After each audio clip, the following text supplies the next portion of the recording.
Mark Rubin says summer is the busiest time of the year. It's hotter out, it's raining every day. He is the owner of the Mosquito Authority in South Florida.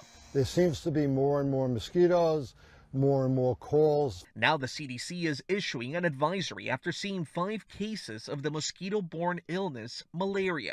They signaled the first local spread of the disease in 20 years. Health officials say the cases in Texas and Florida were acquired here in the U.S., not through travel. That means that we have had malaria spread into the mosquito population here, which means that the risk for getting malaria here in this country is higher than it used to be, and that is really concerning. Dr. Celine Gounder says mild symptoms may include headache, fever, and muscle aches. Among the potential severe symptoms, changes in mental status, lung and kidney failure. Severe malaria can be deadly, and it is a medical emergency, so people who have signs and symptoms of malaria should get checked out as quickly as possible. Martine Edlund is CEO of Malaria No More. He says we're seeing the effects of climate change on health. Mosquito-borne diseases like malaria and dengue are some of the most climate-sensitive diseases. Even small changes in temperature, rainfall, humidity can lead to these diseases being transmitted in new altitudes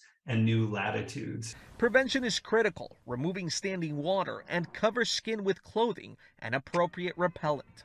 Cristian Benavides, CBS News. Another mosquito-borne virus to be concerned about is West Nile, and Metro Health has confirmed the virus has been detected in mosquitoes in southeast Nashville. Our Tony Sloan is following this for us from the health department. He joins us live, as you can see. And Tony, people in the area will be notified, but thankfully no one's been infected that we know of so far, right? Yeah, that's right. The good news is the health department says that there are no human cases that are reported, and they say they've captured the mosquitoes that are trapped near the intersection of Bell Road and Anderson Road. Pest management, they've also revisited the area to set up some additional traps, monitor the area of standing water, and to apply larvicide if mosquito larvae is present. The department made it clear that they do not spray to kill adult mosquitoes. So what can you do to stay safe? The health officials say that you can cut back overgrown vegetation where those mosquitoes can easily hide, reducing or eliminating all standing water in your yard, especially in those children toys, bird baths, clogged gutters, and trash cans. That can make a world of difference. Health officials, they recommend limiting your time outdoors at dusk and night when those mosquitoes are the most present. And if you must be outdoors, they say wear mosquito repellent. That's approved by the CDC. We know it's hot out, but they say long sleeve shirts and those pants, those are the best things to wear to protect the skin and protect you from the West Nile virus. It's not the apocalypse or even a plague, but it's pretty close. Oh, sweet baby Lord Jesus. I'm a prisoner in my own home. Like something out of a Stephen King novel, the summer of creepy crawly is here. We just stay inside. We don't go outside. Out west, from Idaho to Utah to Nevada, it's the snap, crackle, and pop of summer 2023. These katydids, also known as Mormon crickets, have exploded with eggs that can lay dormant anywhere between 5 and 11 years, but now have hatched in mass. They will simply form a tsunami and roll across the landscape, devouring everything in sight. And this is what's underway right now. The big red bugs are everywhere and eat everything. Their migration's a natural phenomenon, and after a couple of months, they'll mate and die. But for now, this is a pile of dead Mormon crickets. Yeah, that is absolutely foul. Squish. Not to be outdone, from the mid-Atlantic and Northeast to parts of the Midwest, spotted lanternflies, an invasive species, are back. Experts say they're harmless to people and pets, but they do pose a threat to several varieties of trees, orchards, hops, and grapes, and especially threaten the $170 billion U.S. wine industry. This is going to be a major headache for our grape growers, and fingers crossed they don't get to California and the Napa Valley. And as this summer of infestations continues, a portion of Broward County, Florida has been placed under quarantine as state officials work to get rid of giant African land snails, which can grow up to 8 inches in length and produce 500 eggs at a time. Beyond their ability to damage hundreds of different crops, the snails can also carry meningitis. I don't want anybody to get sick, and they do leave a slimy residue behind, so God forbid somebody doesn't know and they touch somewhere where they've been crawling. Kawana Jones first started seeing the snails at her home months ago and posted these pictures to Facebook. The very first one that we saw in that tree over there was like literally like your fist. The state came right away, and she says extracted around 90 snails from the immediate area. A host of unwanted pests nationwide has Americans itching for some relief. This is disgusting on so many different levels. I mean, Sam, I don't know if we're ever going to be the same again after we saw that snail. So what can people do to keep bugs like these away from their homes?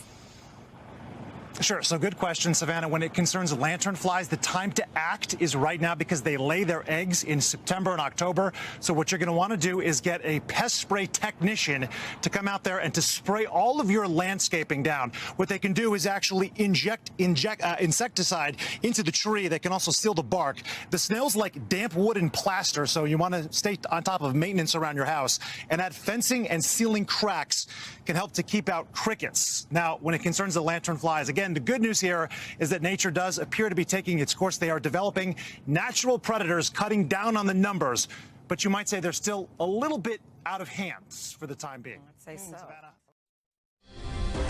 All right, we've been telling you for a while now about that massive seaweed blob that's headed toward Florida. Yeah, now scientists are concerned about flesh-eating bacteria that can be in that seaweed washing up on our beaches. CBS News Miami's Anna McAllister stopped by Hollywood Beach this evening and spoke to the experts. As South Floridians know, there's nothing like a day of enjoying the sun and the sand. But with the beauty of the beach often comes the creepy kelp in the ocean. If you've been to the beach lately, you may have seen more of this stuff, seaweed. And of course, people who go to the beach, they typically like to stay away from it because it's stinky and it's sticky. But now scientists are finding out that there's bacteria in the seaweed that's been washing up on Florida shores, and it could cause serious infections in humans. This bacteria is known as Vibrio vulnificus, and it can be found in decaying seaweed. It can infect open wounds and cause very serious infections that can become systemic. The bacteria is flesh-eating and can lead to amputations or intensive care. While infections are typically rare, data from the CDC reveals that 1 in 5 people with this infection can die, sometimes within 48 hours of becoming infected. The fact that they are present in the seaweed and in higher abundances than they are in the seawater surrounding the seaweed does indicate that there might be a need to monitor. While infections are rare, it's important to make sure you're doing what you can to stay safe at Florida beaches this summer. If you have open wounds, that to maybe avoid going to the beach, because even the water or other sources, the sand, sargassum, can be potentially have pathogenic organisms. For more information on this flesh-eating bacteria and for tips on how you can stay safe on the beach, visit our website, cbsmiami.com. For now, reporting in Hollywood Beach, Anna McAllister, CBS News, Miami. More than 175 people got sick with norovirus during a recent celebrity cruises sailing. The CDC says more than 150 of the ship's passengers, as well as 25 crew members, reported being ill during a voyage. The agency says the cruise line notified guests of the outbreak and implemented heightened cleaning and disinfection procedures on board. It's the third major norovirus outbreak on celebrity cruises this year.